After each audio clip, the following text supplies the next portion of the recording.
Hello everyone, this is C Shejal and I welcome you all to my channel the commerce bench. तो आज हम लोग अपने lecture 2 को कंटिन्यू करेंगे। हमने पिछली बार लेक्चर 1 में अकाउंटेंसी क्लास 11 चैप्टर 1 को स्टार्ट किया था, इंट्रोडक्शन टू अकाउंटिंग, जहां पर हमने मीनिंग एंड अकाउंटिंग प्रोसेस को कवर किया था। आज उसी को हम एक बार रिकैप करते हैं एंड देन हम लोग आगे advantages and disadvantages of accounting को कवर करके खत्म कर देंगे।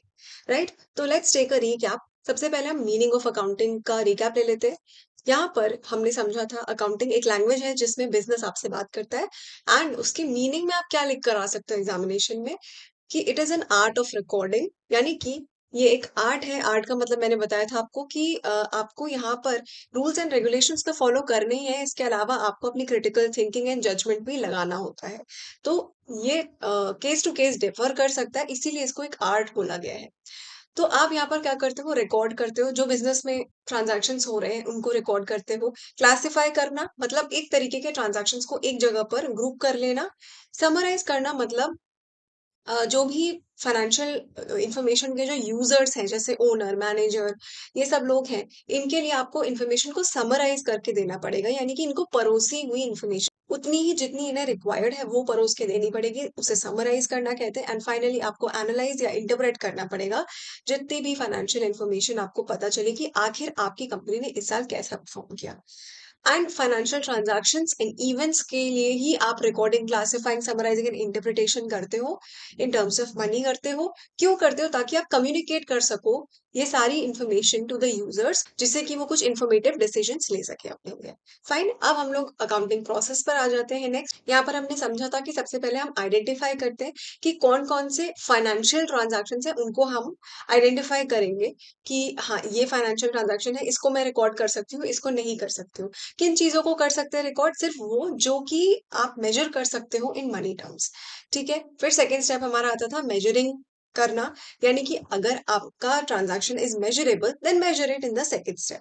फिर हमने देखा था कि हमें मेजर करने के बाद रिकॉर्ड करना पड़ता है उसे अपने जर्नल में, यानी कि लिखित में ले लेंगे उसे, because it is not possible for anybody to remember all the transactions that are happening in the day to day business. अच्छा, फिर आता है फोर्थ पे क्लासिफिकेशन, यानी कि एक तरीके के ट्रांजैक्शंस को एक जगह पर ग्रुप कर लेना।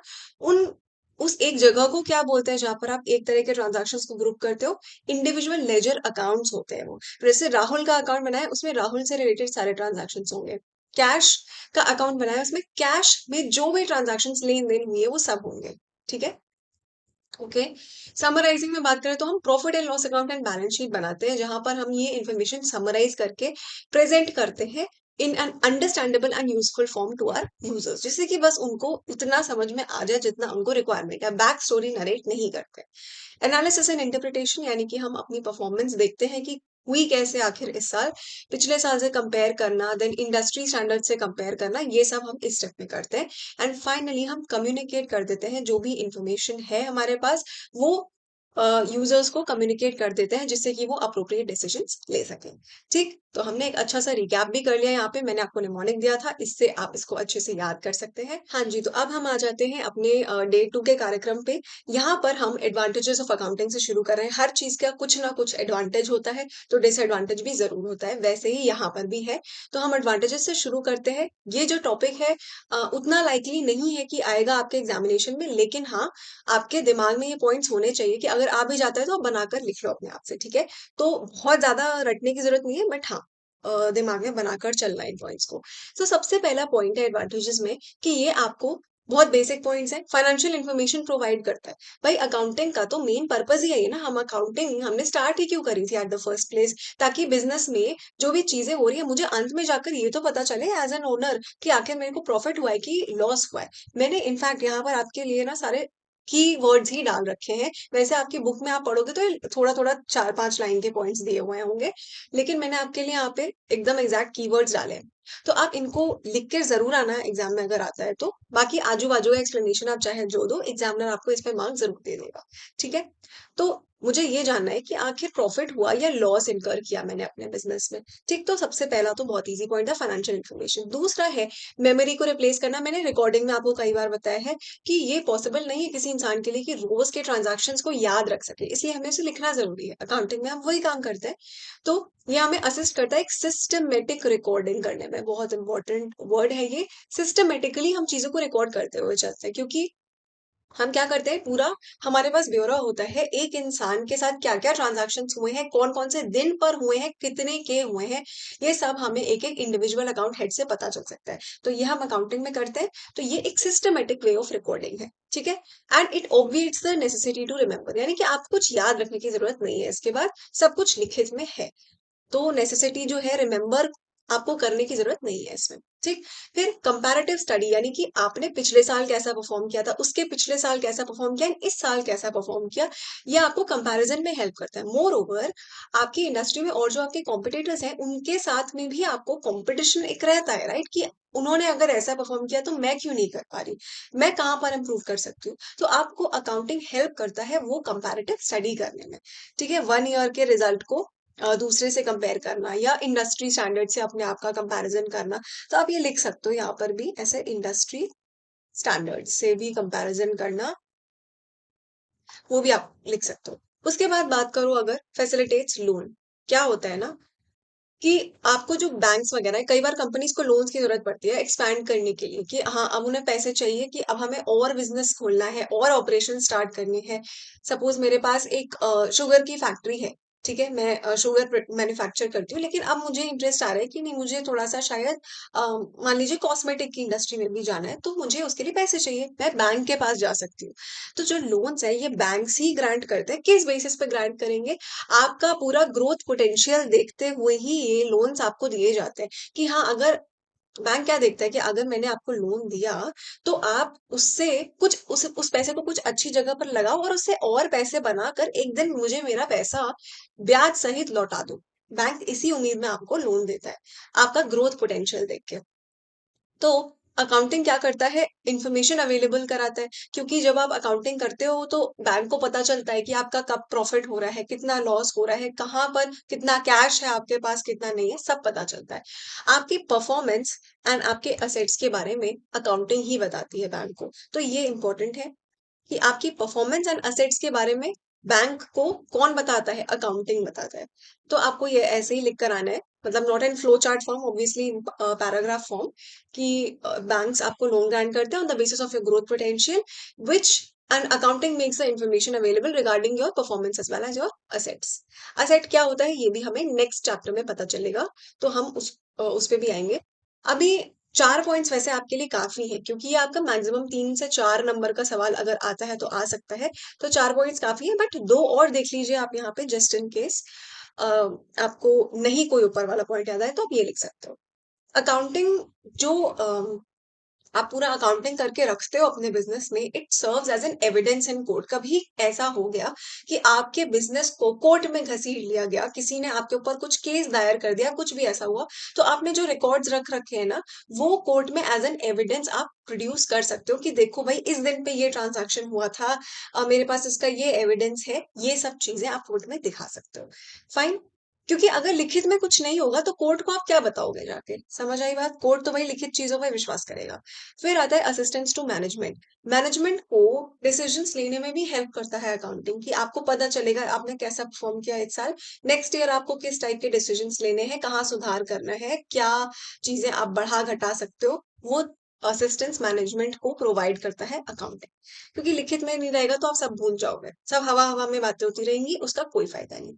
ठीक, आई होप आपको ये चीज समझ में आई। बहुत ही बेसिक से पॉइंट है, आप अपने कॉमन सेंस से भी लिख सकते हो। बस कुछ शब्दों का इस्तेमाल करना याद रखना, ये हेडिंग्स आपको एज इट इज रखनी है, अंदर में आप चेंज कर सकते हो एक दो कीवर्ड्स को छोड़ के। ठीक। अब नेक्स्ट आ जाते हैं हम लोग लिमिटेशंस पे। इसके भी आने के बहुत ज्यादा चांसेस नहीं है, एमसीक्यू वगैरह में पूछा जा सकता है, you can write over here, MCQ में पूछा जा सकता है। बट देन अगेन आपके पास 3-4 पॉइंट्स होने चाहिए दिमाग में, जो अगर आ जाता है तो आप लिख कर आ सको। ठीक है। चलो अब स्टार्ट करते हैं। Now accounting uses estimate. सबसे पहला जो पॉइंट है ये है आपका कीवर्ड, कि अकाउंटिंग में एस्टिमेट्स यूज होते हैं। एस्टिमेट्स यूज होते हैं, नॉट फुली एग्जैक्ट। ये चीज़ें जो है ना अकाउंटेंसी में जो हम पढ़ते हैं वो एग्ज़ैक्ट नहीं होती। कोई ये नहीं कह सकता कि हाँ, यही होगा। किसी के पॉइंट ऑफ व्यू से वो चीज़ डिफरेंट हो सकती है, किसी और के पॉइंट ऑफ व्यू से वो चीज़ डिफरेंट हो सकती है। तो एस्टिमेट्स के बेसिस पे कुछ हद तक अकाउंटेंसी चलती है। जैसे कहाँ-कहाँ पर एस्टिमेट्स यूज़ होते हैं, ये भी आप लिख कर आ सकते हो एग्ज़ाम में अगर आता है तो, कि हम ना असेट्स की यूज़फुल लाइफ को प्रेडिक्ट करते हैं। अब हमारे बिज़नेस में कई सारी ऐसी चीज़ें होती हैं जो हम खरीदते हैं कि वो हमें फ्यूचर में बेनिफिट दे सके और उसको हम असेट बोलते हैं। फॉर एग्ज़ाम्पल मेरा बिज़नेस है, मैंने उसमें मशीनरी खरीदी। मशीनरी किस उद्देश्य से खरीदी कि वो मुझे फ्यूचर में प्रॉफिट मतलब गुड्स बनाकर देगी जिसे मैं बेचकर पैसा कमा सकती हूँ, ठीक है? तो मशीनरी मेरा एक असेट कहलाता है। ये जो असेट होते हैं ना डिफरेंट डिफरेंट टाइप्स के होते हैं, कई और भी हो सकते हैं। तो इनकी एक यूज़फुल लाइफ हमें प्रेडिक्ट करनी पड़ती है। हमें सोचना पड़ता है कि आखिर ये हमारे पास कितने सालों तक रहने वाला है। तो ये एक पॉइंट जो है, ये it is based on estimates. इसमें हम ये नहीं कह सकते कि 10 ही साल होगी इसकी लाइफ या 20 ही साल होगी। डिफरेंट पॉइंट ऑफ व्यू से डिफरेंट डिफरेंट हो सकता है। तो कुछ एग्ज़ैक्ट नहीं कह सकते इसमें। एस्टिमेट से बेस्ड है इसीलिए ये एक लिमिटेशन है कि कुछ एग्ज़ैक्ट नहीं कह सकते। इसी के अलावा वैल्यू ऑफ क्लोजिंग स्टॉक क्या होता है कि कुछ सामान मान लो मैंने आपको पेन्स का एग्जांपल पिछली बार दिया था कि अगर मैं पेन्स मैन्युफैक्चर करती हूँ, प्लास्टिक मैंने खरीदा as a raw material and उस पे काम करना स्टार्ट किया।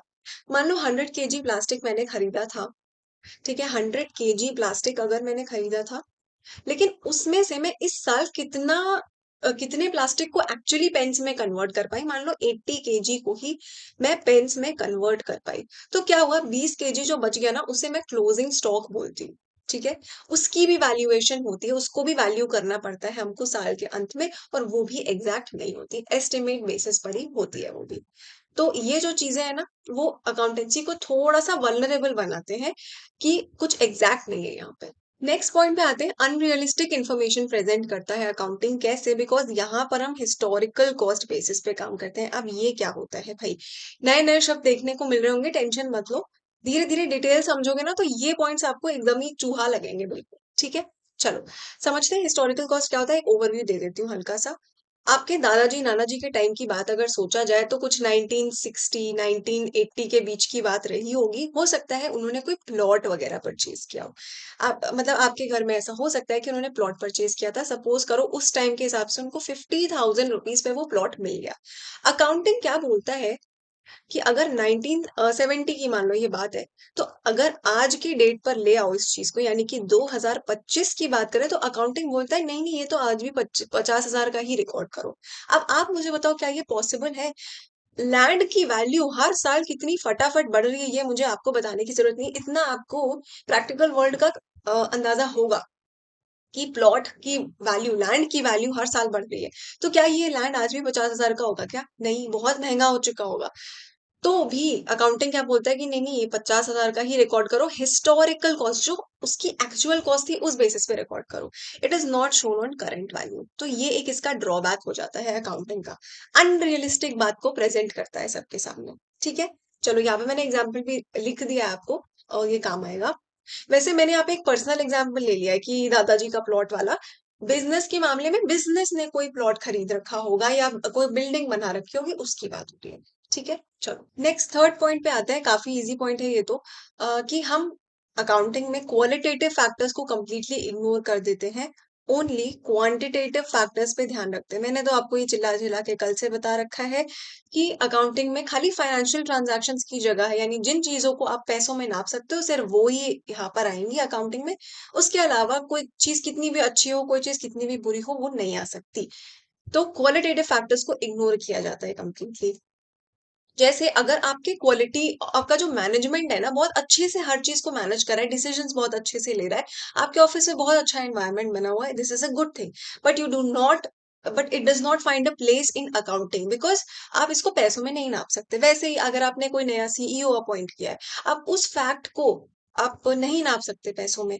तो अपॉइंटमेंट ऑफ अ सीईओ ये भी आप नहीं रिकॉर्ड करोगे, जबकि कंपनी के लिए बहुत बड़ी बात हो सकती है। कोई नई ब्रांच खोली आपने, एक्सपैंड किया, तो वो भी बहुत बड़ी बात है, लेकिन अकाउंटिंग में नहीं आ सकती क्योंकि उसे नाप नहीं सकते। अगर कोई सेल परचेज करी आपने तो पैसों में नापी जा सकती है कि हाँ 10,000 की सेल करी, 50,000 की परचेज करी, ऐसे। ठीक है, तो सिर्फ क्वांटिटेटिव फैक्टर्स पे ध्यान दिया जाता है, क्वालिटेटिव को इग्नोर किया जाता है। आ जाते हैं आप फोर्थ पॉइंट पे, क्या बोल रहा है? It ignores the changes in the value of money. Value of money is your keyword over here. ऊपर भी सारे कीवर्ड्स पे ध्यान देते हुए चलिएगा। क्वालिटेटिव फैक्टर्स यहाँ पर आपका कीवर्ड है, यहाँ पे historical cost and current value, ये ध्यान में रखिएगा। अब आप फोर्थ पॉइंट पर आओगे तो बोल रहा है कि वैल्यू ऑफ मनी को कंप्लीटली इग्नोर किया जाता है अकाउंटिंग में। मतलब क्या? अगर कभी आपने न्यूज में देखा हो तो आपको शायद आइडिया हो कि मनी की जो वैल्यू है वो हर साल डेप्रिशिएट होती जा रही है। या अगर आपको पता हो 2020 में अगर आप देखो तो $1 वो समवेयर इक्वल टू 74 या 75 रुपीज, ऐसा कुछ था 2020 में। आज अगर 2025 में देखोगे ना तो $1 की कीमत हो चुकी है 85 रुपीज। ये आपको बढ़ता हुआ दिख रहा होगा, और जो 74 से 85 हो गया, लेकिन ये एक्चुअली डेप्रिशिएट हो रही है वैल्यू। ये इस चीज का मतलब ही क्या है, ओवरव्यू देती हूँ हल्का सा। ठीक है, कभी आप सीए में या आगे भी पढ़ाई करते हो अपनी ग्रेजुएशन में भी आपको ये चीजें समझ आएंगी कि हमेशा हर करेंसी को डॉलर के कंपैरिजन में नापा जाता है कि उसकी एक्चुअल वैल्यू क्या है आज की डेट में। 2020 में अगर मुझे अमेरिका जाना था, मान लो यूएस जाना था, और मुझे डॉलर्स खरीदने पड़ेंगे क्योंकि वहां पर रुपया नहीं चलता भैया, गांधी जी नहीं चलते वहां पे। तो मुझे अगर डॉलर खरीदना है तो मुझे 74 रुपीज ही देकर मैं $1 परचेज कर सकती थी। 2025 में क्या सिनेरियो आ गया है? मुझे वही $1 परचेज करने के लिए 85 रुपीज अपने जेब से खर्चा करना पड़ेगा। तो अब समझो, ये रुपी की वैल्यू हो रही है डेप्रीशिएट। समझ आई बात? डेप्रीशिएट होने का मतलब रुपी की वैल्यू कम होती जा रही है। जो चीज मुझे पहले 74 में मिलती थी आज 85 में मिल रही है। सिंपल एग्जांपल लो, मैगी का पैकेट जो है आज की डेट में पता नहीं, शायद 15 रुपए का होता है, मुझे नहीं पता। आज से 10 साल पहले शायद वो 10 या 12 रुपए का मिलता होगा। अगर सेम मैगी का पैकेट आप आज की डेट में 15 रुपए देकर आपको खरीदना पड़ता है। तो रुपी की वैल्यू डेप्रिशिएट हो रही है। इस चीज को अकाउंटिंग जो है बिल्कुल भी कंसिडरेशन में नहीं लेता। Depreciation in the value of money is not taken into account. Fine, बस इतना समझो अभी तक। नेक्स्ट बात करते हैं विंडो ड्रेसिंग की। भाई इसका क्या मतलब होता है? एग्जाम्पल देती हूँ, बहुत ही मजेदार सा। अगर नहीं पता हो तो इसके बारे में थोड़ा सा जाकर एज अ कॉमर्स के बच्चे आपको रिसर्च करना चाहिए। बहुत मजेदार था। 2009, मजेदार क्या था मतलब काफी बुरा हुआ लोगों के साथ। 2009 में सत्यम स्कैंडल हुआ था। आपने शायद सुना हो इसके बारे में। सत्यम स्कैंडल हुआ था। रामलिंगम राजू जो थे, Ramalingam Raju, he was the chairman of this company Satyam computers. तो इसमें 2009 में क्या हुआ कि इन्होंने अपनी कंपनी को, एक्चुअल जो फाइनेंशियल्स थे कंपनी के, जो एक्चुअल स्थिति थी, उससे इतना ज्यादा बढ़ा चढ़ाकर दिखाया लोगों को कि लोगों को इनकी कंपनी पर बहुत विश्वास था। और अचानक 2029 में ये स्कैंडल खुला कि कंपनी की एक्चुअली वो हालत नहीं है। इन्होंने अपने प्रॉफिट्स को बहुत बढ़ाकर दिखाया, अपने यहाँ पर ऐसा दिखाया हमारे पास बहुत कैश है, बहुत असेट है, पर अंदर से कंपनी एकदम खोखली थी, कुछ भी नहीं था कंपनी में। और 2009 में इन्होंने खुद से आकर ये बातें मीडिया के सामने बताई। बहुत बड़ा ये स्कैंडल था उस टाइम का। तो इसी चीज को हम विंडो ड्रेसिंग कहते हैं। कि विंडो ड्रेसिंग का एक्चुअल मतलब पता है क्या होता है? आप किसी मॉल वगैरह में गए हो जब, तो क्या होता है ना, मॉल वगैरह में ग्लास के शीश मतलब ग्लास के जो बाहर से लगा होता है, एंड अंदर जो सामान उन्होंने रखा होता है ना, किसी भी ब्रांड के शॉप में आप चले जाओगे तो उन्होंने सबसे बेस्ट टू बेस्ट सामान रखा होता है अपना, ताकि जो लोग अगल बगल से गुजरे उनको बेस्ट सामान देखने को मिले, और वो दुकान के अंदर आए देखने के लिए कि हाँ भाई इनके पास और क्या है। तो वो बढ़ी चढ़ी चीजों को बाहर दिखाते हैं ताकि कस्टमर अंदर आए। बिल्कुल उसी तरीके से विंडो ड्रेसिंग में रामलिंगन राजू ने अपनी कंपनी में प्रॉफिट्स को बढ़ा चढ़ाकर दिखाया ताकि पब्लिक उनके में इन्वेस्ट करे, बैंक्स उनको लोन दे, ये सारी चीजें होती रहे। तो बहुत बड़ा स्कैंडल हुआ। एक्चुअली कंपनी की हालत वैसी नहीं थी, इसीलिए इस चीज को हम विंडो ड्रेसिंग बोलते हैं। ये वहां से आया है टर्म। ठीक है, चलो। अब हमारा आज का भैया ये कार्यक्रम समाप्त होता है। हमने एडवांटेजेस एंड लिमिटेशंस को पढ़ा। आई होप आपको मेरे एग्जांपल्स भी बहुत अच्छे लगे होंगे। मुझे तो ऐसा लगता है कि मैंने बहुत मेहनत करके चीजें ढूंढ के लाई हैं आपके लिए, ताकि आपको याद रहे ना, रिलेटेबल रहे आपके लिए चीजें। ठीक है, बस ऐसे ही किताबों में नहीं पढ़ते रहो आप। फाइन। अब हम लोग नेक्स्ट टाइम पे फिर से एक रिकैप लेंगे अपने पिछले क्लास का एंड देन आगे बढ़ेंगे टॉपिक्स में। Please let me know in the comment section अगर आपको अच्छा लगा हो। ये नोट्स अगर आपको चाहिए तो अगर आप डिस्क्रिप्शन बॉक्स में जाओगे तो आपको मेरा टेलीग्राम चैनल मिलेगा, वो टेलीग्राम चैनल आप ज्वाइन कर लेना।